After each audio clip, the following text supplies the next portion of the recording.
in mechanical engineering from Mississippi State University. And I guess without further ado, I can present Mr. Aaron Burton, who will be presenting both topics today. Aaron, can you hear me? You're. I can. All right, I'll hand over the stage to you. Okay. Can everybody see my presentation? Yes. Aaron, just a minute before you go back, I just want to tell Alex. Alex, can you hear me? Yes. What happens is that after his first presentation, we're going to have a Q&A session for the first presentation. And so you are going to take over at that time back again. Okay. And so once that session is over, then we're going to go to a breakout room, which is going to be managed by, oh my God. Smeet? Who? It's going to be Smeet. Griffin? No. Griffin. Well, I forget the name. Anyway, he knows it, who I'm talking about. Like Griffin. Yeah, Griffin Smith. Sorry, Griffin. And then he's going to take us to the breakout room for about 15 minutes because that's what the time Aaron wants before he gets on to his next presentation. And he's going to put us into, Griffin is going to put us in different groups. And so there you go. So that's the way it is going to be. And after his second presentation is over, we are going to have a Q&A session for the second topic as well. And again, Alex, you're going to take over that one as well, please. Okay. Okay. Okay. Right. Now let's go ahead. Let's all mute ourselves, and only Aaron is going to be continuing with his presentation. Thanks, Aaron. Go ahead. Yeah. Thank you, everybody. And yeah, thanks for the introduction and everything. And I found out this morning that we're actually going to do the virtual breakout session. So I'm going to extend that to about 30 minutes. You know, it's a little bit different virtually networking, but it's still the same. There's so much similar to doing it in person as well. So, you know, I think it's really valuable that we get that networking time as well. So, and, you know, I'm glad, you know, brought up a couple of points, you know, stay networking, do these virtual networking events, and, you know, reach out and join the network with Pay It Forward and teach your skills. So, you know, what I'm going to be challenging you today is to help find your purpose, to reach out and share your knowledge. And, you know, just to give you a frame of reference, I do my best to practice what I preach. You know, when all of this happened, I didn't want to come on video. This is a new format for me.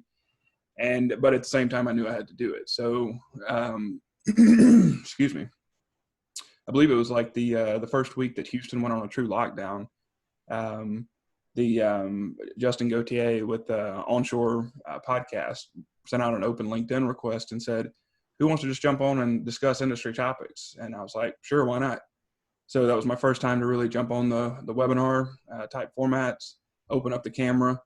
And, you know, we got in the room and there was 5 or 6 of us and everything was fine. And they hit the go button and we went live. And all of a sudden my hand started trembling. I kind of froze. I did my introduction and I'm pretty sure it sounded like, just because I wasn't taking a breath in between and everything else. So my point with all of this is, you know, it's still, it's just like public speaking. Just get out there, do it, hone your skills, and go forth. And one of the things I'm telling people right now, the beauty of doing this type of format, you get to control your environment 100%. So when I get nervous, I tend to talk fast. So I have a sticky note reminding me in front of me to slow down a little bit. So you do have complete control over your environment. Use it to your advantage. All right. So the first presentation here, this one was actually a lot of fun to put together. You know, it's this strange times indeed. Things that we just, you know, couldn't even imagine. Negative oil prices, the gas prices at the pump are almost to where they were when I first started driving 15 years ago or so, or 20 years ago or so. And anyway, it's just very strange times. So if you're only here for this first presentation, we're here for both presentations, most of us. Okay. Yeah. And there we go with the first issue there, technical issue. Sorry, hold on just a sec. Let me,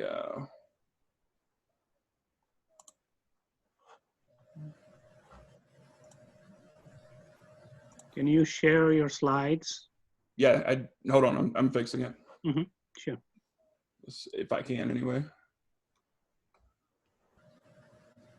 Yeah, and that's the other thing about these events, you know, everybody's new to them, so embrace these technical difficulties and just kind of roll with it. It's just part of it.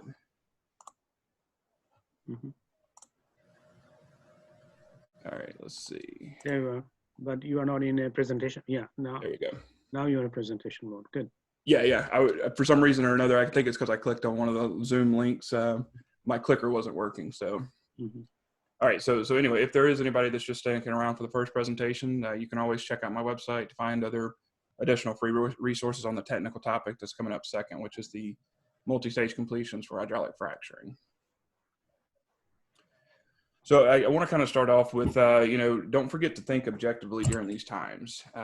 You know, there's a lot of misinformation going around. There's a lot of analysts. There's a lot of talking heads that, you know, are speaking with certainty. And by all means, stay informed, but keep in mind, unprecedented times means no one knows what's going to happen.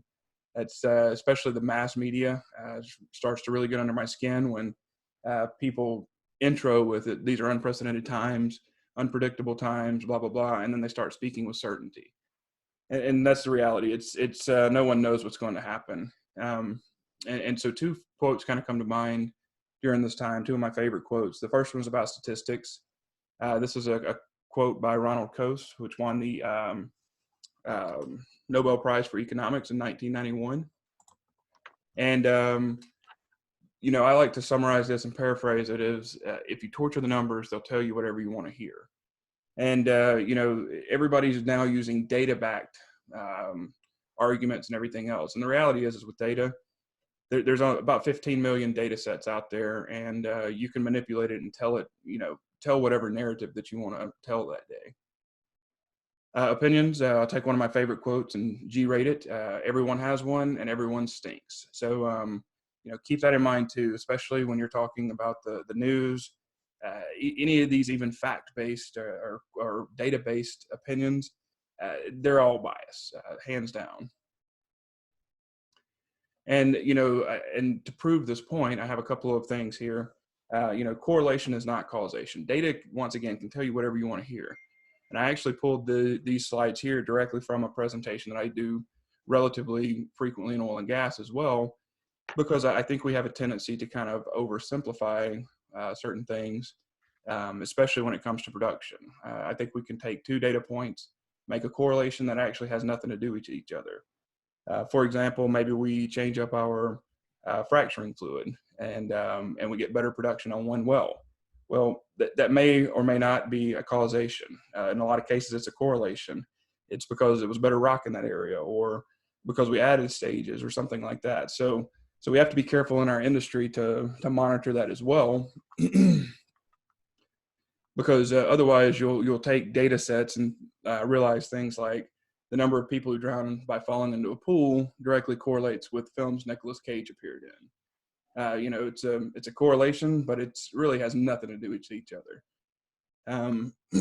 The other thing, especially relative to right now, per capita consumption of chicken directly correlates with total U.S. crude imports. So, you know, once again, there's a correlation there, but does it mean anything? Probably not. And by the way, this website here, Spurious Correlations, it's kind of a cool website if you need more of these for your talk, and they actually have data sets that you can kind of manipulate on your own if you want to do it. So if we take this data set here, you know, it's reasonable that the new OPEC plus strategy should be to flood the market with chicken. And especially in these times, apparently in the US anyway, we're looking at a meat shortage coming up soon. So OPEC just sent a bunch of chicken to the US. The US consumers would just gobble it up. Now, you can also, you know, reasonably say that all these organizations with different political views and everything else, maybe they need to put their differences aside right now to support this strategy. So maybe this is what the new OPEC plus looks like, some strategic teamwork to flood the market with chicken. So my bigger point here, like I said, be careful of what you see, be careful of the data sets you see, because it can be manipulated to tell whatever story you want to hear. Now, these are really interesting times. You know, we're a very generous industry. We love to jump in and help. And, you know, during this crisis, we've been told that the best way we can help is to do nothing, to stay at home and stay isolated. And that makes it difficult to find purpose.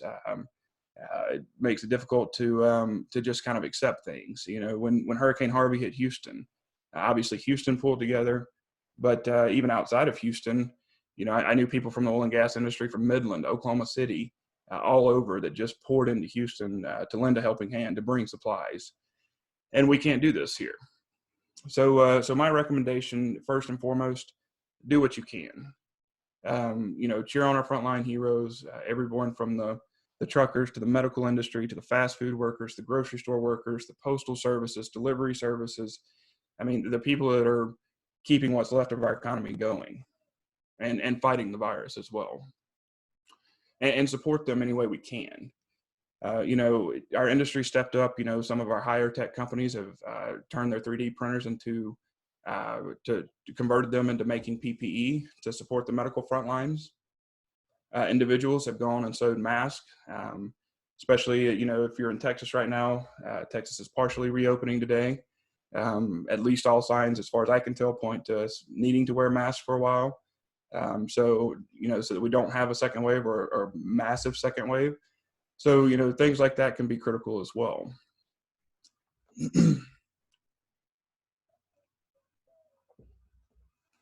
Also, you know, don't forget the small things. So the people that are out there, you know, especially maybe the medical workers, you know, don't forget to help with their families, their pets, their houses, things like that. There's a lot of things that you can do if you're stuck at home anyway.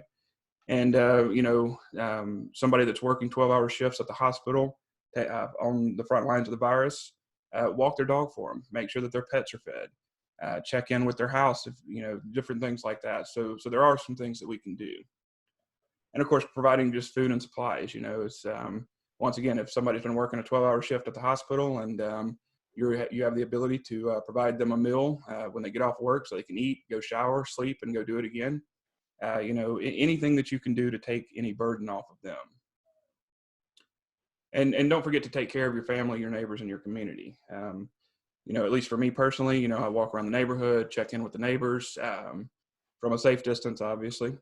And, you know, just, you know, there's a lot of situations out there that I don't think that we can see on the surface. Everything from abusive households to loneliness, depression, anxiety. And a lot of times just having a casual conversation, letting people know that you're there for them. I think that can go a long way with those types of things.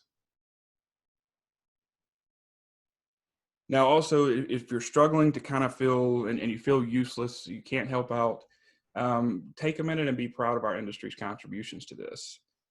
Can you imagine possibly fighting this virus without oil and gas?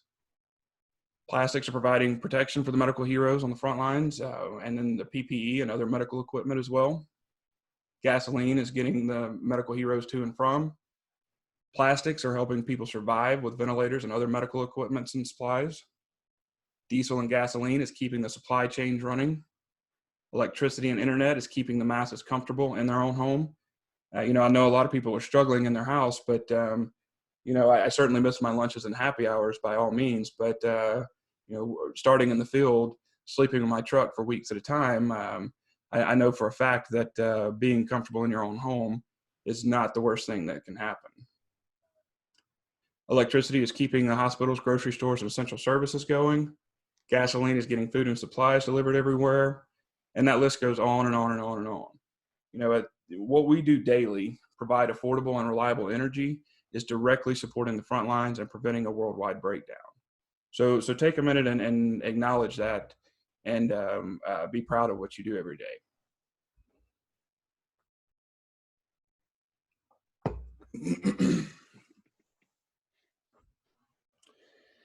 And also, you know, don't forget to enjoy the downtime. We're a hardworking industry, 24/7, 365.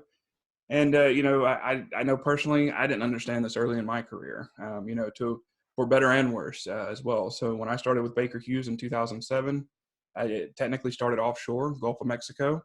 And, you know, that was pre-Macondo. Gulf of Mexico was healthy. December rolled around and I was sweeping the shop floor 5 times a day pestering all the coordinators, wanting something to do. And one of the coordinators gave me some really good wisdom, but I didn't appreciate it at the time. He said, look, this is the way it is. Budgets are spent. We'll be busy in January and February again. Go enjoy the holidays, enjoy the downtime. But like I said, it didn't register with me. So I finally harassed my boss in Houston enough where he finally said, you know what, come to Houston. And I started building frac sleeves. And from there, I started teaching people how to build frac sleeves, learn how to run them in the field, and started teaching people how to run them in the field. And that's where I really got involved with unconventionals. Same thing when I came out of the field, from a field engineer / operations coordinator in West Virginia back to product line in Houston. The first weekend that I got home or that I was in Houston, I literally caught up on every single email, every single work task, and I went into work Monday morning with nothing to do because I had overworked through the weekend. So there's been multiple points in my career where I've had to kind of reset and remember to enjoy the downtime. And as hard as we work, we struggle sometimes with the work-life balance. So be sure to try to work on that life balance part of it right now. And with any luck, we'll be back to being overworked in no time. So hopefully, I'm more of an optimist about all of this. I see many scenarios where we could have a V-shaped recovery. So maybe I'm just an ignoramus. I don't know, but I think we will. I think it's possible anyway that we do recover relatively quickly. We just have to get our demand back. And, don't forget to stay on high alert. This is not our fight here. Most of us aren't medically qualified to do anything, so there's not a whole lot we can do. But, the Hollywood blockbuster Armageddon in the late 90s predicted another threat. And, it's relatively accurate probably because that's what killed the dinosaurs after all. So the premise of the movie is an asteroid is barreling towards the Earth. It's going to hit the Earth. And they retrofit, or NASA retrofits a workover rig with a tricone bit. They fly up into space, land on the asteroid. They drill to depth, drop a nuke down, and fracture a rock. And let me tell you, we've gotten a lot better at fracturing rocks since the late 90s. So I think we could even be more effective saving the world. So with our industry struggling with jobs, I have a new oil and gas job stimulus package. So with all of our drillers and fracturers laid off right now, plus the United States Space Force recruiting, I see a prime opportunity to create the best space frackers that you've ever seen. So let's get out there, create some fracking astronauts, and get our industry moving forward again. All right. So my opinion. So oil and gas is here to stay for a long time. I struggle to see anything differently here. So I've been in the industry now for 13 years, and in that short 13 years, the downfall of oil and gas has been predicted multiple times. We were going to run out at first, then we were going to be replaced, and it's likely we will be replaced at some point in time.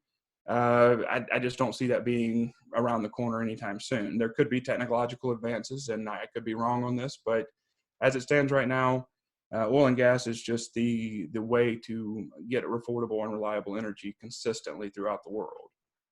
You look at all the scenarios. Deep water was never going to be economic. It was never going to work. Shale, never economic, never going to work. Yet still both of them are going. They're figuring it out. Especially with shale right now, I'm a big advocate that there's no way that U.S. shale is going anywhere. It's overall good for the world. And, all the analysts that are predicting the doom of it, my main problem with it all is they're using economic numbers from 2015. They're saying that Permian specifically needs $50 to $60 to break even. And I don't think that's correct. 2015, those were the numbers. I still remember operators in their investor reports arguing that they could be break even at 20 or 25 or profitable at $20 or $25 oil. And haven't really seen any public releases yet, but I'm starting to hear operators kind of quietly talk about maybe even $10 a barrel in the Permian. So yeah, I think the economics are there. One of the I don't remember who said it. One of my favorite articles I've read on it so far, though, is rocks don't go bankrupt. Rocks don't know anything about economics. If the oil is there and you can get it efficiently, it's here to stay. Now, I haven't done extensive studies on this, but the studies I've kind of come across over time, about bringing impoverished nations and people out of poverty, they all focus on two things: affordable and reliable energy and education. And a lot of times those two go hand in hand. So a lot of times either the people will become educated and figure out an affordable and reliable energy source, or an affordable and reliable energy source is brought to them, and then they become educated. So a lot of times those two go directly hand in hand. So the bottom line, at least the way I see it, affordable and reliable energy from multiple sources is good for humankind, and oil and gas is currently the best solution. You look at examples, 2019, threats to shut off certain oil ports across the world. It wasn't near as much of a threat as it used to be. Same thing with a hurricane barreling into the Gulf of Mexico. The threat of losing the Gulf of Mexico production doesn't cause near the spike in gasoline prices that it used to. And that's all about because we have multiple sources. If one source goes out, another one can step in and do it. So having those multiple sources is just great for the world overall.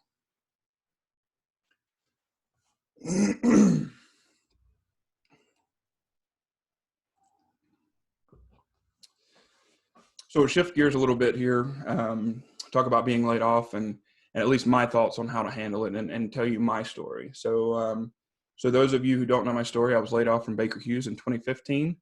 And, it stings for sure.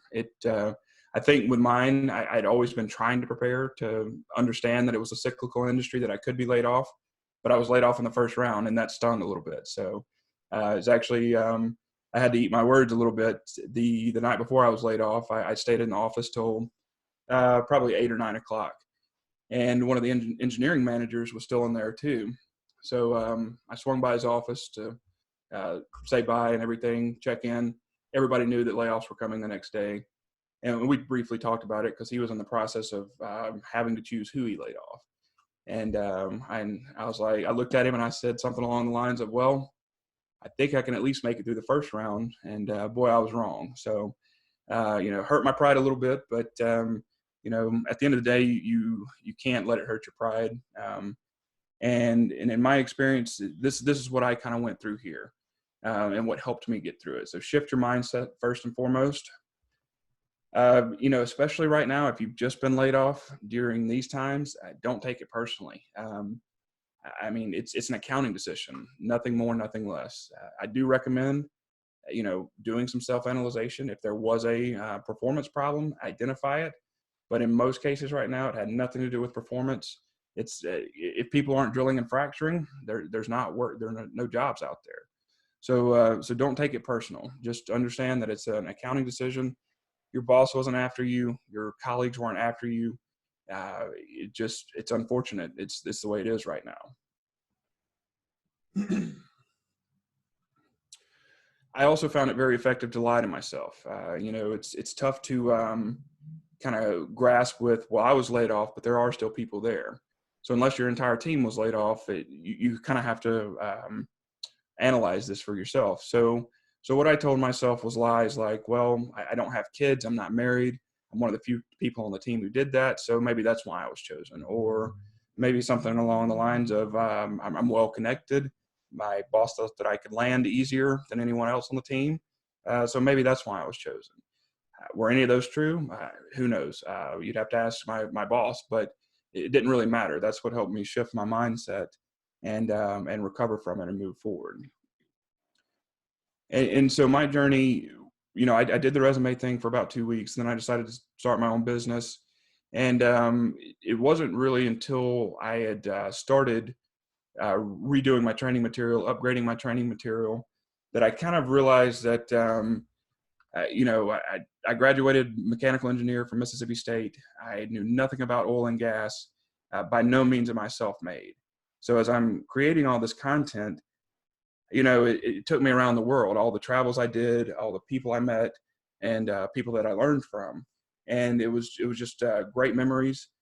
And so, I couldn't do anything at that point but to look back with gratitude. I was so grateful for my experience with my former employer, the relationships with the colleagues, the knowledge gained, and everything else. And And once you can shift or at least for me anyway, once I shifted my mind towards gratitude, there was no more room for jealousy or resentment or any of those emotions.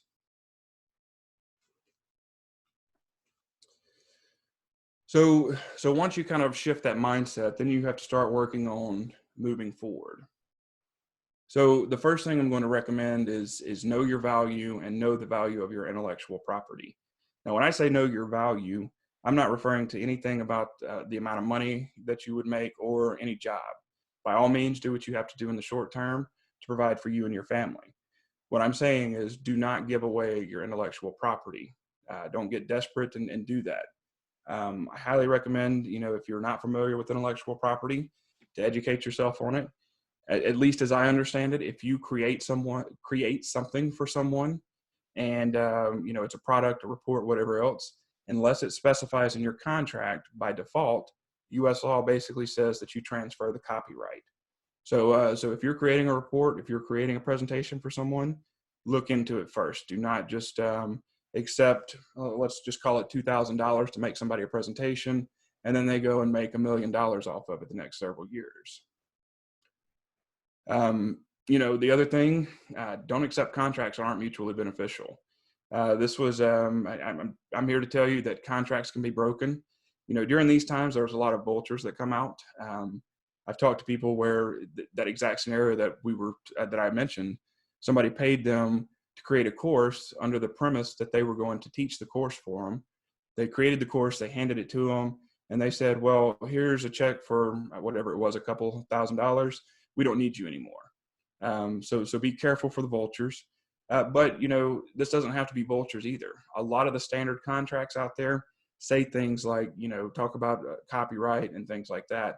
And I'm here to tell you that those are meant to be broken. So one of my first, actually it was my first project. I talked with them. I quite frankly was needing the money. It was, I'd been floating for a while and it was a big project. And we were about to sign the agreement. And I realized one day as I was reading it that I would surrender my copyright. And essentially, I was creating a report that was all of my educational material.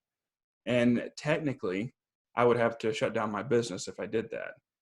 And I was like, so I had to have a serious conversation with myself. Am I going to walk away from this project if I don't have copyright? And I did. And I made that decision. So I had to go into their office, sit down, explain. Like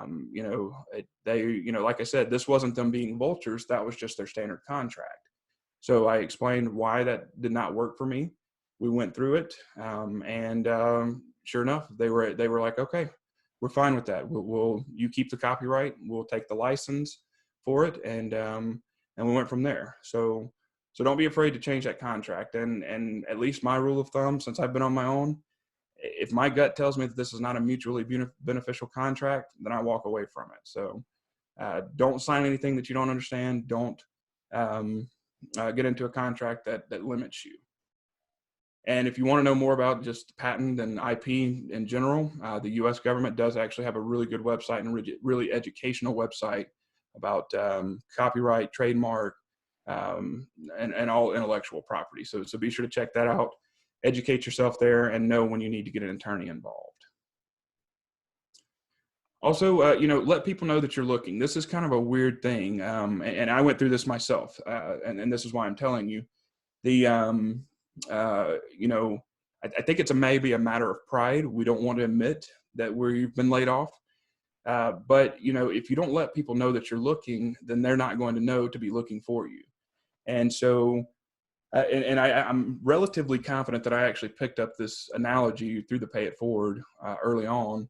I think it might have been Carlos or Brian or that mentioned it. But anyway, the analogy was if you get laid off and you're at home, even if you go to your mailbox once a day and you tell your mailman that you're looking, and the mailman goes and tells 2 or 3 other people, and now it's getting out there. So, it's not a, don't be shameful about being laid off. Go out there, let people know you're looking, let them know what your expertise is. And that, like I said, that's the way that you can do it. And what I'm going to encourage you to do later is share your knowledge. So always be sure to tell them what you've been doing. Let them know how you're staying connected. Let them know how you're building your knowledge, how you're sharing your knowledge when you let them know that you're looking. Also, keep learning. I'm about to go through a whole different section with a lot of free learning resources, and there's also some paid resources out there as well that are dirt cheap right now. Network. Don't stop networking. Virtually networking works as well. I presented for the Women in Energy webinar 2, maybe 3 weeks ago, and I've attended every one. They've been at Wednesday at noon, and they're doing the virtual networking sessions that we're going to do here, and they've been fantastic. I mean, it's like I said, it's not as good as in person, but it's really good for the times we're in. And I mean, I have potential sales from just joining those. So don't underestimate what you can do in these virtual networking. And, finally, keep your head high and do something bold. I don't have it with me, but with what I did when I got laid off, the day I got laid off, I went and got business cards made that basically looked like a mini resume. And then I went the next day to the hydraulic fracturing conference, and I networked. I handed that card out. And obviously we can't do that because there's no conferences right now. But what I'm going to challenge you to do with sharing your knowledge is essentially what I ended up doing 6 to 8 months later. That was my next big bold thing, creating my YouTube channel and sharing my knowledge.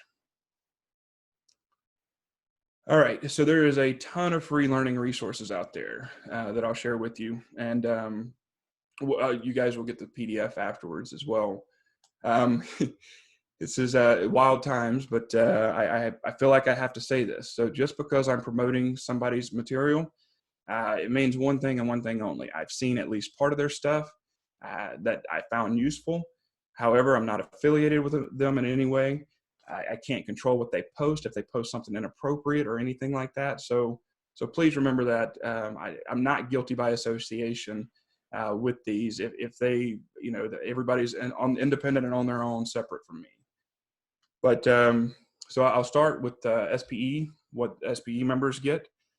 So first off, there's the SPE webinars. Several of those actually come with continuing education credits. And if you haven't seen it, the Distinguished Lecturer Series is available now as well. Since the rest of this year's Distinguished Lecturer Series has had to be canceled, they've recorded them and put them online. And I'm not 100% sure on this, but if I understood, if I saw correctly on the website the other day, the Distinguished Lecturer Series are also getting continuing education credits now too. So, and once again, those are completely free. If you're a member, you just log in and do it. And you can do it at this link right here. Like I said, there's going to be a lot of hyperlinks in these upcoming things, so you'll get the PDF afterwards. So don't worry about scrambling, writing these down. You'll get the PDF and it's an easy click to these websites. SPE also has a YouTube channel, and the membership's not required. They have the podcast, and once again, if it's a podcast, membership's not required. So Trent Jacobs and his team at SPE, the podcast, they do a great job of covering the most relevant topics and the most relevant papers. And the next thing is the JPT magazine. Trent Jacobs and his team's also involved with that. And they recently, the most recent article I've seen was talking about shutting in wells in the Permian. So very relevant and useful information there. And then, there's a lot of other things coming down the pipeline. So I was proud to be part of the initiative, the Stay Strong initiative from SPE. The long story short there is they get outside people like myself to do short videos, less than 5 minutes long, and they're free for their members on the app. So, and I know there's some other things in the works as well. So be sure to kind of stay tuned into what SPE is doing.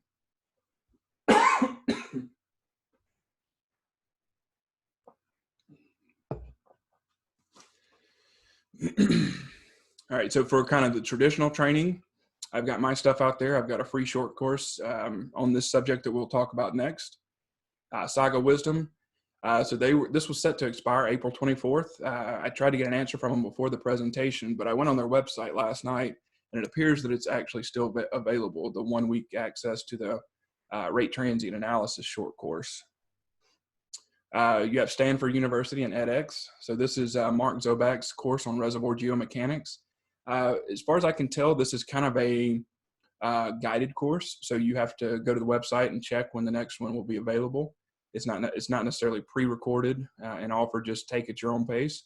So you can check that out there. And then there's a ton of websites like this, but edX is the one I'll focus on just because I've seen a lot of oil and gas stuff there. But you can go on there and you can get courses in geosciences. You can get courses in data sciences and really enhance your knowledge and most of these are cheap. Some of them you can get a certificate for relatively cheap. So be sure to check out resources like that. Then you have your casual YouTube learning. So YouTube channels, I have mine. Obviously, if you're attending this, you know my expertise. Oilfield basics. So this is a wide variety of topics that are covered there. Anderson Thompson, mostly focused on the rate transient analysis. Pio Petro, once again, a wide variety of information. And then there's a lot of other things too. There's some live learning, and some of these are recorded and posted afterwards. So you have hashtag BDoorLocksmith on LinkedIn. I've saved it, but I haven't had a chance to go back and watch it yet. This is ran by David Gibson. And yesterday they released a video that was a facility tour, as far as I can tell. So, you know, while we can't do the networking, or excuse me, the pay it forward tours right now, this actually may be a decent alternative so that you can go through the videos of some of these pre-recorded factories and how things work. And if I remember right, the one I saved was basically how rotary steerable motors. It was how what am I trying to say? I'm drawing the blank on the word, but the motors that run like a mill out for plugs. Then of course you've got your pay it forward networking programs. Obviously you know about this since you're already here. And then you have some YouTube live shows. So one of them is Digital Wildcatters. They come on every Thursday. And then podcasts. There's no shortage of podcasts out there. The Oil and Gas Global Network, Mark LaCour and his team, they have a lot of different podcasts, a lot of different ones coming out too. And you can find them at oggn.com. If you're an iPhone user like me, you go to the podcast app, type in OGGN, and you'll see all of them. But they have topics from everything from, you know, onshore, oil and gas this week, the Permian perspective, and a lot of other different ones. So check them out. You also have Oilfield Basics. They have a podcast. Oil and Gas Startups podcast from the Digital Wildcatters. Flipping the Barrel, which is a relatively new podcast for me. I found this, actually both of these next two, or excuse me, Flipping the Barrel and the Hot Take of the Day that I'll talk about in a minute, right as all this happened. So these are new for me. I've watched or listened to 3 or 4 episodes. They've been really great and interesting podcasts. The Drill Down with John and Richard Spears is always a good one. And then Hot Take of the Day with David Ramsden Wood. So yeah, all of these cover everything from, you know, the stories of oil and gas, the innovation of oil and gas, the news in oil and gas, and so you can learn a lot from them. There's also no shortage of email newsletters as well. You've got Spears Insider, API Smart Brief, Westwood Insight, Tudor Pickering and Holt Energy Tech, Digital Wildcatters The Roundup, Rystad Energy, World Oil Daily News, Hart Energy Newsletters, and Rigs On Daily News. So, you know, the reason I'm showing all of these resources, especially the free ones, is just to show you, if you're wanting to learn, you have the ability to do so. There's a lot of sources out there. And this is just the ones that I know off the top of my head. I'm pretty confident that I've actually barely scratched the surface on all of these. So if you're, there's plenty of ways to learn out there, plenty of resources out there. So be sure to take advantage of them if you have any downtime. So networking in the virtual world. First and foremost, reach out to your contacts and just check in. You know, check in, see how everyone's doing. And, you know, it's always great to catch up with people and also to just remind them that you're out there. Once again, if they don't know you're out there, if they don't know that you're looking, then how are they supposed to know when a job comes along that you would be potentially suited for? Participate in the virtual networking. So, right now to save bandwidth, everybody's muted and doesn't have the video going. But once we go into these breakout rooms, I highly recommend turn on your camera. And I'll touch on it again, but, during these strange times, nobody can go get a haircut. Nobody can get their typical cosmetic stuff. So get over your fear of putting yourself on the camera and whatever you sound like, your accent, whatever it is, and participate, be active. It's a pretty forgiving time out there in the virtual world because of the specific circumstances we're in. Use social media. Social media can be a very powerful tool. When I was laid off, I just because of the way things went the night before, with my boss requesting me to come into the office with my computer, I was like, oh man, I think it's coming. So I was able to get the pictures off my phone, get some of the memories and whatnot off of my work computer. But it wasn't until I was pulling back into my neighborhood that I realized that I did not get the contacts off my phone. So I had to start over from scratch with my contact list. And I technically did have a LinkedIn account at the time. I had no picture, no description, maybe 40 connections, something like that. And man, I thought it was a joke. I was like, why do I need a Facebook page for work? That logic was the furthest from the truth. If you use LinkedIn, especially in the business world properly, that can be a really, really great way to connect and network virtually. So get out there, be active on it, update your profile, and then you can reach out to the strangers and see how you can collaborate. At least in my opinion, don't ever start the conversation with, hey, I see you work at whatever. I see you work at a company. Here's my resume. Look and see how you can collaborate and help them out, and start the conversation that way. Don't make it all about you. Make it about how it can be beneficial to both of you, or how it can just be beneficial to them. And good things will come later.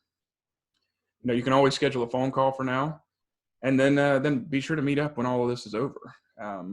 We will eventually go back to social gatherings, and so yeah, be sure to collaborate and continue that network once we're able to actually get back out in person.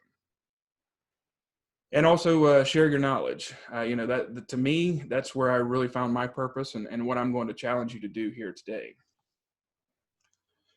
So first and foremost, keep your fellow colleagues moving forward with learning.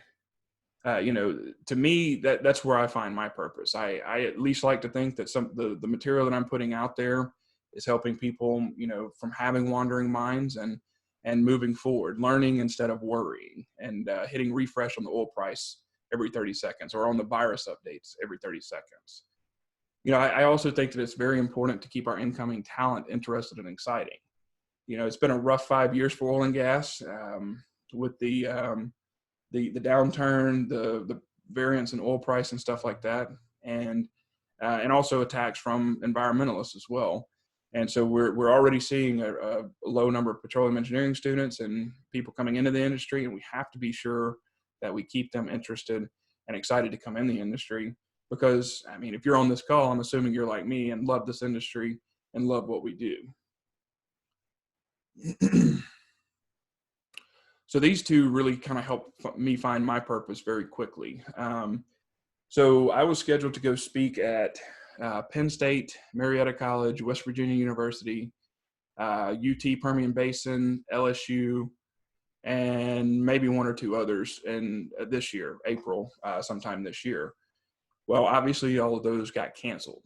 So Penn State in particular, they actually have a really cool program set up with SPE, with their SPE chapter, where it's not just a course to advance the students' learning, they actually get elective credits for it. So all of a sudden, they were really needing my class. Some of them were actually depending on it to graduate this spring. So I had already been developing my online video course since about September, maybe October of last year. So when all of this happened, I hustled up, I got it finished. I was close to having it released anyway, and then I got it out there. So what I was able to do is team up with them, get them access to the online course for free. And then we jumped on a webinar every Saturday for 3 Saturdays for about an hour and a half. and they were able to take the course, get the credit for it, and graduate. And since then, I've got Texas A&M, University of Houston, Marietta College, UTPB, and a couple of other universities set up on the course for free, and several others coming in. So you know, I at least find purpose in sharing my knowledge with people, and especially students, and keeping everybody moving forward during these times. So why else should you do it? So first and foremost, hone your skills. Like I said, I was a nervous wreck trying to come in on doing these video chats, things like that. And it's just like public speaking. There's only one way to get better at it, and that's to go and do it and get used to it. And, you know, if you've got new material that you want to present, this is a fantastic way to do it as well. Go out there and present it, get the feedback, modify accordingly. And it also helps you build your brand, which is also known as content marketing. So for me, content marketing is my sales strategy. That's what it's all about for me. Now, some of you might think, well, I don't need to build my brand. I'm not going to start a business. But I'm here to tell you that you need to build your brand regardless of whether you're starting your own business or if you're going back in the corporate world. Due to my content that I put out over the last several years, I have received job offers when I wasn't looking. As you know, people approached me because of my reach, because of my knowledge, and because they saw it out there. So even if you're wanting to go back in the corporate world, this can be an extremely valuable tool for you. And my content has brought me clients. Like I said, this is a huge sales tactic for me in content marketing. I've never monetized my video blog, but I have had direct sales because of my video blog as well. The clients actually come out and reach and find me with their projects. So before any of you think, well, I'd love to do that, but that requires equipment and it's too expensive, I'll show you my fancy recording studios here. Don't buy into the marketing hype. You don't need a $1,500 microphone. You don't need a $10,000 camera. It's you figure out a way to do it. Here in my where I'm standing now with the blinds behind me, I've got a dresser that I pulled, a tall and slender dresser I pulled from one room, set up on a stand with my laptop, and I'm using the web cam from my laptop. Now, originally when all this started, I had this headset here. I bought this 5 years ago or so at Staples for 10, maybe 20 bucks. So it doesn't require anything. Now, since then, I've kind of upgraded a little bit because that, especially with me recording videos, and I bought this Snowball by Blue Yeti. Once again, relatively inexpensive, 40, maybe 50 bucks, something like that. But you don't have to spend a lot on it. And your cell phone microphone is actually pretty decent. So even those aren't required. And then if I'm recording outside, then I took my outdoor table, took a chair on it, put a box I found in my garage, and then set up my computer on that. So it doesn't take a lot to do it. In most cases, you're set up and good to go with just your laptop and your cell phone. But what about, how to get your content out there? There's so many free platforms out there that you can display your knowledge. YouTube is the #2 search engine in the world, only behind Google. And the rest of the search engines in the world wish that they had YouTube's power there and how much they were searched. So YouTube is an extremely powerful tool, and it's free. Social media, Facebook, LinkedIn, Instagram, every other type of social media has the ability to post videos, to post blogs. So you don't even have to have your own website. You can run it through there. One thing I will kind of caution you with, as you're doing all of this, it's easy to get analysis paralysis because there's so many articles out there that tell you how to do all of this. And, my recommendation and the reason I'm telling you this is because I struggled with all of this. Because if you're trying to manage 15 different social media accounts, that can get overwhelming quick. And I experimented with a lot of them, and my main focus is LinkedIn. So you don't have to have 15 social media channels. Experiment with them, find out which ones work for you, and run with that one. Also, organizations like this, excuse me. Somebody in the presentation, in the early presentation introduction, I forget who it was now, but anyway, they mentioned that they are looking for instructors here. So this is a fantastic venue and group to share your knowledge with and get out there, hone your skills and things like that. So if you have something, be sure to submit it there on the website. And then podcasting. Podcasting is relatively cheap, and I think it can be done for free. Just kind of depending on what you want to do with it. Now, this webinar here was actually yesterday. I attended it. It was really good. It was by OGGN, Mark LaCour and his team. I still left it in here because they did pre-record it. So if you go to OGGN's website, you probably can find the recording, the recording on it out there. And a lot of what they said, especially when it comes to what we're talking about now, requiring equipment and being expensive, is exactly what I said. You don't have to buy a lot of equipment. Don't buy into the marketing hype, and you can get a podcast going relatively easy as well. So my advice here is don't overthink it and don't underestimate your reach. So when I started, so my business was started 5 years ago, Friday, 2 weeks ago, I think. So I've been in business, officially my corporation, a little over 5 years. I created my first video blog post sometime early in 2016, and it was a 5-minute overview of Plug and Perf. Now, once again, a 5-minute video. It took me 2 days to record, no fewer than 100 takes. I'm pretty sure it was more like 150 takes. And then even when I got that final take, I still didn't think it was good enough, but I finally just jumped off the cliff. And when I say I didn't think it was good enough, it wasn't like, well, I could really improve on this. It was more like the self-doubt in me was more like, this is garbage. Nobody's going to like this. This is useless.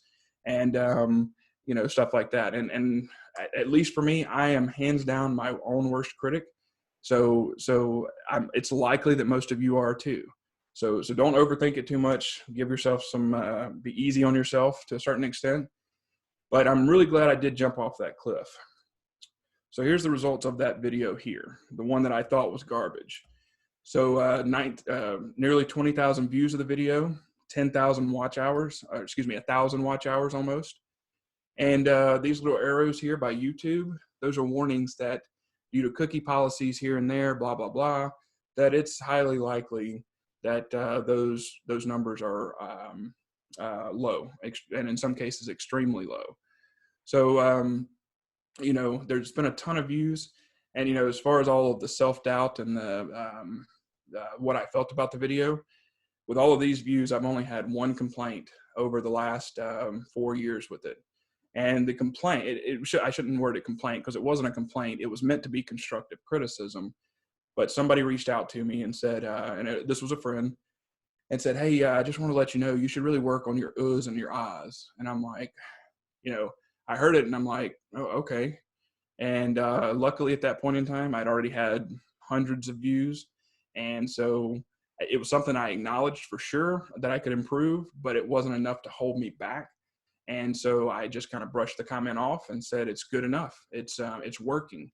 And so 20,000 views almost, and one comment that was somewhat negative about it. And I'll be the first one to tell you, if you go and look at it, I mean, the sound quality's iffy, the video quality's iffy, but it's good enough. It gets the job done.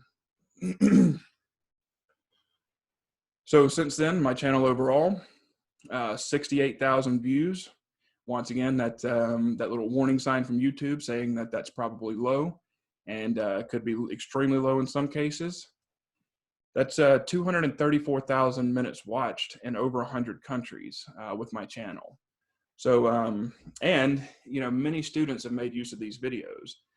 Some of the universities that I got connected with, that I've, volunteered to teach at and stuff, the whole reason that we got connected is they found my videos online. And at least with my expertise, completions is outdated in the curriculum in most universities.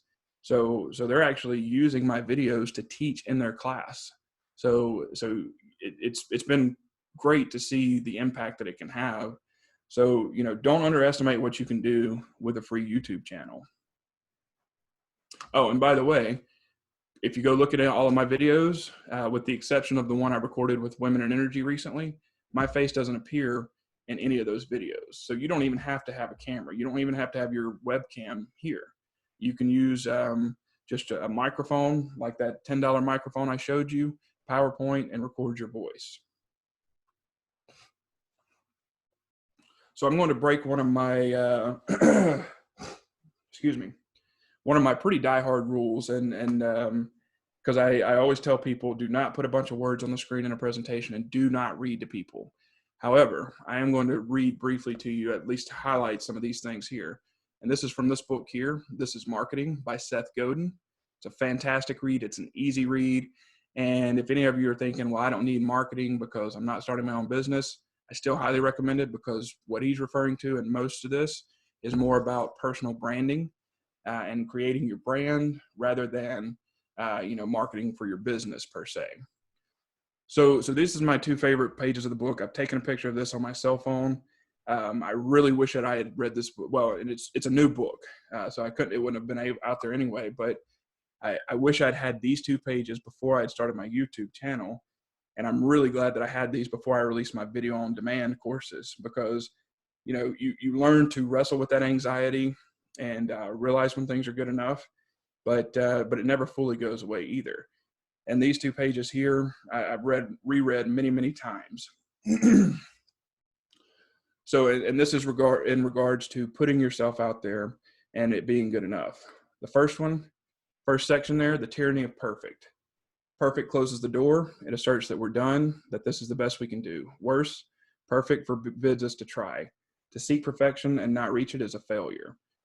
And especially for me, I'm a perfectionist. So, I wanted to remove every little pop and click and everything else with my material. And you can literally procrastinate and delay your material when it is good enough by doing that. The beauty of all of this too is, in a world that is so fake nowadays, people actually want to hear you mess up. They want to hear you being human. They don't want to be read to by a robot. So it's okay if you have noise in the background. It's okay if you clear your throat occasionally, things like that. So, clean it up a little bit, but it does not have to be perfect. The next section there, the possibility of better. Better opens the door, better challenges us to see what's there and begs us to imagine how we can improve upon that. Better invites us in and gives us a chance to seek dramatic improvement on behalf of those we seek to serve. The next section, the magic of good enough. And this one was the one that really hit me because, like I said, I'm a perfectionist, but good enough isn't an excuse or a shortcut. Good enough leads to engagement. Engagement leads to trust. And that's what it's all about, getting the trust. So like I said, it doesn't matter if you're starting your own business and looking for your clients, or if you're trying to build trust with somebody that you're wanting to work for. It can go either way. And lastly here, ship your work. It's good enough, then make it better. All right, so if you go out on this journey, then I do want to try to at least set reasonable expectations for you. It is not easy. So I'll try to tell you what to expect. First and foremost, a 5-minute video takes more than 5 minutes. I think that's probably the most common misconception, and I did it myself, right? You see these 5-minute videos and you think, man, that's easy to do. I'll record for 5 minutes and throw it on a website and there we go. Even if you have enough confidence to record on the first take, not need to edit it, you still have to go put it on a YouTube channel. You have to promote it through your social media. You have to then respond to your social media afterwards. So don't underestimate the time that it actually takes, even for a short amount of content. The other thing, social media is a very, very, very fickle thing. Don't put too much of your self-worth into views and likes if you put it out there. Ultimately, algorithms control who sees it and who don't. In most cases, it has nothing to do with your content. It's just the algorithm chooses, and if you're new to it especially, then it's going to take a while to build traction. It certainly doesn't happen overnight or on the first attempt. I don't remember the exact, well, actually it was kind of on there. If you looked at my first YouTube videos, you know, it was a slow creep. And then once the algorithms picked it up, then it really started gaining momentum. So don't expect that to happen quickly. Now, the good news is everybody's online right now. The bad news is everybody's online right now and you have a bunch of competition. I mean, just this morning while we're doing this presentation, there was at least 3 other webinars that I wanted to attend. So everybody's doing this right now. So expect slower than normal. Actually, I've revamped my video blog, put a lot of new ones out there, and some of it's new material, new content, and it's a slow creep right now because so many people are putting so much content out there. And so you just have to, you know, play the long game. Focus on your keywords and make your content useful. Don't make it a sales pitch, and eventually the algorithms will pick it up. So my opinion and how I still handle it to this day, create it. Once it's finished, put it out there, set your alerts, and forget about it. Don't update every 30 seconds to see how many new views you've gotten, things like that. I typically put it out there, go on a walk for an hour or more, and then just kind of forget about it. My alerts will let me know when somebody comments and I need to get back on and comment. So that's how I would recommend handling it. And like I said, you know, now's the time to do it. People are more forgiving right now than ever. So, you know, the social media world out there is a cruel universe typically. But, you know, especially while you're creating content right now, while nobody can do the haircuts, nobody can do the cosmetic things, then you've got a lot more forgiveness out there. So get out there, hone your skills while you have that time, and then go with it. So I challenge you to go forth, share your knowledge, and build your brand. So something else kind of in the meantime here, I encourage you to embrace the freelance economy. Even if you're wanting to go back in the corporate world, don't rule out any kind of consulting in the meantime either, or starting your own business and running with that. Start small. This is one of my favorite articles here. I have to go back and read it occasionally just to kind of keep myself balanced. It's really kind of interesting. You know, it's like I was talking about with the recording. If you read every article out there, then you need to go buy a $1,500 microphone and a $10,000 camera, and that's just not the case. And this right here, this article really helps me keep me grounded here. The premise of the article is if you could have 100 true fans, then you can make a living. And the logic is if you have 1,000 true fans and you get $100 from each of them, then that's $100,000 a year. And most people can live on $100,000 a year. So you don't have to go start a multi-billion-dollar Fortune 500 company to get started or to even make a living. But it seems like most of the articles always, you know, make you think that that's the only way to start a business, and that's simply not true.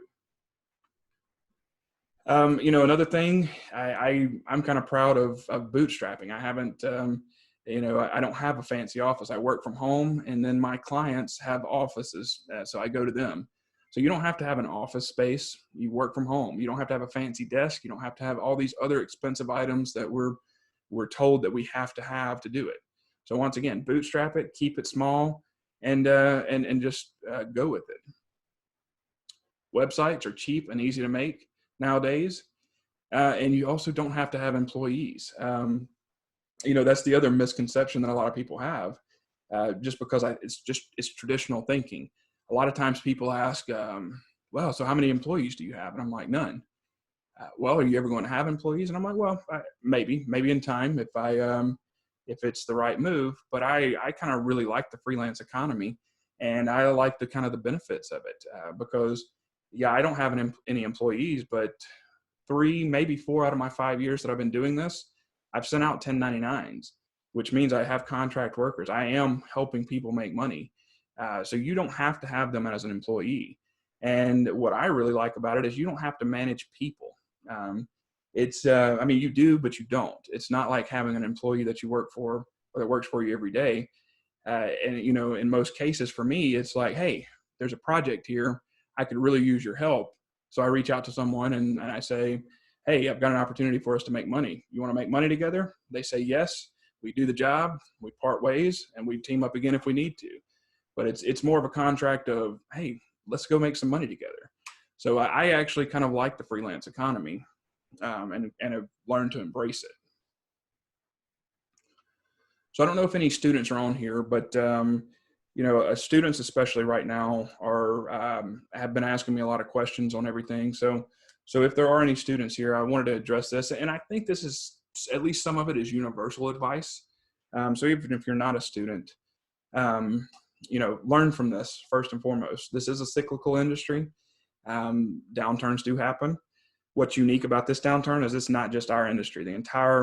Unless you're medical or a grocery store, almost the entire economy is tanked, and layoffs are happening across most every industry. So take advantage or learn from this time. Realize that we are a cyclical industry, and be prepared for future downturns. To a certain extent, I was lucky to kind of realize this early. When I was still at Baker Hughes in 2009, working in West Virginia in the Marcellus, there was that V-shaped downturn, and we ended up having to lay someone off. Now, it seemed like the craziest thing in the world, because we were in the Marcellus, which was a gas play, and we were actually growing. We were breaking our previous records as far as revenue and everything else, and we still had to lay off. So that instance made me realize really quickly, man, this is a cyclical industry. Accounting decisions are made. Even if when we're breaking records and need people, they made us lay off a few. So take advantage and try to be mentally and especially financially prepared to ride out these downturns when they happen. Also, rules are meant to be broken. Just because you see a job out there and you don't fit the description, but if you want it, my advice, chase after the position. A lot of these job descriptions are nonsense. My expertise has always been in the unconventional reservoirs, which really and truly haven't been around, but for about 13 years now. But, when I was around my 8 to 9 year mark in the industry, there were a lot of positions out there that said they needed somebody with unconventional experience that was 12 to 15 years. And I'm like, well, that's impossible, because it's not out there. So ignore the job descriptions. If it's something you want bad enough, go and pursue it. And by pursue it, I don't mean submit your resume into the black hole of the online world. Go out and meet people that are working for the company, get your foot in the door any way you can. Also, take whatever position is available, especially if you're coming out of school. Go work on the frac fleets when they come back up anyway. Don't think that your engineering degree or whatever it is makes you too good to go do that. That's fantastic experience. When you put it on your resume later and you can actually speak to the equipment out there, it'll be beneficial to you in the long run. So do whatever you can to just get in the door with the company and start getting experience. And if you absolutely can't find a job in the industry right now, or if this industry is not for everyone. So if you don't think you can deal with the cyclical nature, but you're just now graduating, or want to transfer industries, my opinion, your degree means that you have the ability to learn. Like I said, I was mechanical engineering, didn't know anything about oil and gas, and I came into oil and gas, and they hired me with the expectation of he can learn, we can teach him. And I think that's the way it is for everybody. I don't think any employer is realistic in the fact that they think that they hire somebody directly from university and they come in on day one and make a difference. There's always a learning curve. And so, highlight the fact that you have your degree and that you have the ability to learn and shift industries. So that's all for this first presentation. So first and foremost, stick around for the networking. And if you're interested, stick around for the next presentation on the multi-stage completions. Hang in there. And for those of you who are not coming back anyway, hang in there, stay safe, take care, and I look forward to seeing you all in person soon. So with that, I'll open it up for questions. Thanks a lot, Aaron. We appreciate it. We're a little bit behind, and however, I think Alex, go ahead and pick up the questions. And okay, Aaron. Yeah, we got a few questions and some comments. So I'll just start from the top here. One's from David Taylor. Aaron, I assume you set up an LLP or some structure to protect yourself from liability. Can you talk to this? Is there a link to a resource you can share? I reached out to you through LinkedIn. Thanks. Yeah, so yes, I did create an LLC and then converted it to an S corp for exactly what you said, for liability purposes. So you technically don't have to have a company; you can be a sole proprietor. But yeah, to cover myself liability wise, I do have that corporate shield, and it really just depends on your business structure. And I won't try to give specific advice for sure, because there gets a lot of legalities and it depends on your situation, how many people you're going to have involved as to which one is better for you. But, I got with my accountant and looked at my situation, and it was better for me to establish that LLC, convert it to an S corp, and establish my business as a pass-through business or something along that terminology. Alex, Okay. if it is okay to interrupt you, I just want to follow-up questions on this to Aaron. Aaron, at this point, when you are only alone with the employee of the company, why did you switch from LLC to S Corp? You could still have stayed at LLCs, they still have covered yourself for the liabilities, isn't it so? So what is your comment on that one? Yeah. So, and this may be the state of Texas. Like I said, I'm not an accountant. I'm not an expert. I hired an expert to do all of this, but at least the way I understand it, with me being a sole owner and not having any investors, things like that, then the pass through, and that's not exactly the correct terminology. I forget what it is, but the structuring it as a pass through business, at least the simple way I understand it, is I pay taxes, my business doesn't. So my business doesn't actually pay taxes, I do. It's a pass through. Whereas if I was an LLC, it could possibly be the case where my business pays taxes and then I have to pay taxes. So I could kind of get a double whammy there. So once again, I'm not the expert on that. So be sure to talk to an actual expert there. Okay, thank you. Alex, go ahead. Okay, Aaron, this one's from Scott Myers. I'd like to hear Aaron's thoughts on the satisfactions, rewards of running his own business versus the safety net provided by a steady job and paycheck. Yeah, well, that's man, it is not for the yeah. So there's most definitely something to be said for a steady paycheck. Though I will not deny that, and there have been many ups and downs throughout the last 5 years. I've gone from survival mode to thriving, and then back to survival mode again multiple times. And it's I don't know, it's one of those things where I at least look at it, and especially with my video on demand courses that I just released, I knew that if I didn't at least give it a shot, that I would regret it the rest of my life. So I decided I had to do it and continue on. And one company in particular, I think they've offered me a job 5 different times from different people and different organizations within the company. And I laughed with them. Let's see, it was September, I think, of 2018. It had been an extremely slow year. And I mean, I was getting to the point where I was like, okay, well, am I done? And they approached me again, and I laughed, and I was like, you guys are going to keep asking me one day, and you're going to ask on the right day, and I'm going to join you. But I was like, I have to see this through. And, I wrote it out, and luckily the rest of 2018 was extremely busy for me. And so you always have to be prepared for the ups and downs. And to a certain extent, somebody was asking me, a couple of people have reached out to me since all of this has happened and been like, oh man, this is bad for your business, right? And make no mistake, there's a lot of challenges for my business, just like everybody else right now in oil and gas and the rest of the world. But at the same time, I mean, this doesn't change my mentality. I didn't have that steady paycheck.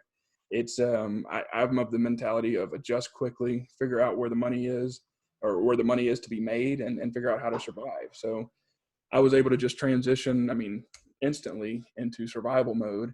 And, one of the things I've definitely learned since starting the business is there is no shortage of ways to go out and make money too. So So don't limit yourself to one thing. That's the beauty of consulting. You can literally do anything. Okay, and I think this one's from, I'm not sure if it's a question or a comment. This is from Shahid Haq. He said, yes, Aaron, you can get credit for attending SPEDL series. Long distance, So I guess the answer is yes there. distance learning. And another comment from Russell Robbins. I guess he's recommending a resource called V Door Locksmith as a great resource. That's Yeah, and that was in my presentation as well. okay. Yep. This is from Francisco Pineda. Aaron, regarding communication devices, do you think it is better to have your own phone and get reimbursed for the usage so you can keep your number that made you famous? Or any thoughts on what the best way to use LinkedIn to get exposure? Yeah, so the phone part is kind of tricky because not every company will reimburse you and let you use your own phone. As far as I can tell, so I always had two different numbers. When I was at Baker Hughes, I still had my personal one and my work one. Now, the downside is that I didn't use my personal one for work either. So once again, I lost all my contacts. So I think companies are starting to get better with letting you keep your phone number after you've departed from them. But once again, this is going to be a different basis. So ultimately, if your company gives you that option, I would recommend it because, I mean, then you can get the credit card points, you can keep the number, like you said, things like that. But I know in a lot of cases, that's not always the option. LinkedIn. So LinkedIn is, there's a lot of different ways to get exposure. You know, sharing stuff like this, you know, always be sure. Ooh, there's so many tips for LinkedIn. So I'll try to hit the highlights real quick. So first and foremost, you know, when you look at your post, remember that you know your post may be this long, but at first it's only this long, right? So they're only going to see the first, maybe the second line. So make sure you put your eye catching in the first part so that they click to read more and see what else is going on. LinkedIn is huge on putting a photo and or a video with it. That if you've noticed my posts lately, they always have some kind of image with it. And that's exactly because of that. Their algorithms seem to really love that and run with it a little bit more. So I just started playing with hashtags, created my own hashtag, and I'm finding that to be very effective. So there's a lot of information on kind of how to do that. So I won't elaborate there, but look into kind of hashtags and what you can do there when you get people to follow them and things like that. Yeah, and you know, post things like this. So I'm involved in this group, obviously, the Women in Hydraulic Fracturing, the study groups, Permian Basin Study Group, Innovate, and so we always have events. So always be sure to tag your presenters, tag your committees, and you know, kind of go about it that way because you know, a lot of these presenters, a lot of the committee members that you're with, they also have a big following as well. So you, by kind of default, when you tag with them, you're associating yourself with them. Okay, and just on the comment on the phone, when I was laid off, I was not able to keep my phone, but I was able to keep my phone number. I requested that, and they were able to do that, which was great because people that I connected with business-wise knew that number. So that's something. If you can't keep the phone, see if you can keep the phone number. Yeah, absolutely. Alex, I would like to add another question to the LinkedIn before we leave that subject. If you are going to share somebody else's post, this is a question, Aaron. What is the best way? Just to say like, or do you recommend to add something to it when you share it? Oh, yeah. So sharing posts is where it gets a little bit finicky. So this is what I tell all my committee members as well. So if it's somebody's post and you're trying to help promote it, by all means share it. But at least in my experience so far, sharing doesn't actually get a lot of views or likes. So like it, share it, and comment. That's how you can help their post. But create your own native post as well, so that you can and promote it that way. Just because the shared videos or shared posts don't get near as much traction as the others. However, when you do share it, at least for me, yes, be sure to tag the original author if you want them to know it. Otherwise, LinkedIn will not let you know. So you won't even know that they shared it in some cases. Yeah. Okay, this is I guess, a comment from Davida, I guess, referring to your podcast. And he just said, Johnny Carson said he was nervous every time he stepped out on the stage to do his monologue. Yes. So it's just a comment there. Aaron, this is from Francisco again. Have you Aaron, have you searched if YouTube likes, in quotes, makes you real money? So I have done research on it. They've changed their policies a few times over the years. When I first started it, it wasn't really effective. You more or less had to have viral videos to make money. They have actually changed that policy, and honestly, I haven't put in the time yet to kind of figure it out. But at least as I understand it, it may not be much, but you can make money off of ads with your YouTube channel, just with a few likes and comments and stuff like that as well. So I do need to go back and actually review all of their new policies there. And I guess one other thing that I'll throw out there, if that's something that you're interested in, then start your YouTube channel as quickly as possible, because they do have certain metrics as far as how many people have subscribed to you, how many watch hours you have, and certain things like that. So you don't just start a YouTube channel necessarily and start having the ability to make money. You do have to establish yourself and get some traction going. Okay, this is from, let's see, we've got a question here. From Erman Vaca. Aaron, in your video, courses, etc., do you use copyrighted info, diagrams, charts, etc.? And if so, how do you handle that? Yeah, so this is kind of where it gets a little tricky. So I do my best to avoid it if possible. It's it's very how do I say it? It's kind of written vaguely as far as some of that stuff. So what I do when I use it, if I try to use copyrighted info, first and foremost, I actually try to get it from an individual with permission in that email. Should that individual leave the company or whatever else, at least I can show them, hey, I was at least at one point given permission. I will take it down. I will remove it, whatever else. The other thing that I do, especially in live classes, is that as far as I can tell, that this helps protect you. If I show someone else's videos, then I actually go live on the web to show them, because I mean that's public information, right? So that's one way that I approach that as well. And in most cases, I mean, I don't, at least in my teaching, I don't bash anyone. I present different options. I'm honest about it, on the downsides as well. But typically, I haven't had any people really be upset that I use their material. So yeah, it's definitely muddy water.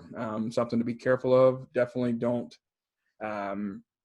make too much of your presentation, copyrighted stuff. But yeah,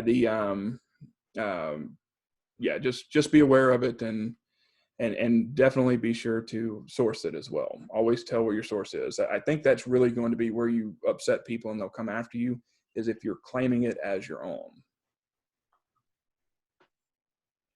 Okay,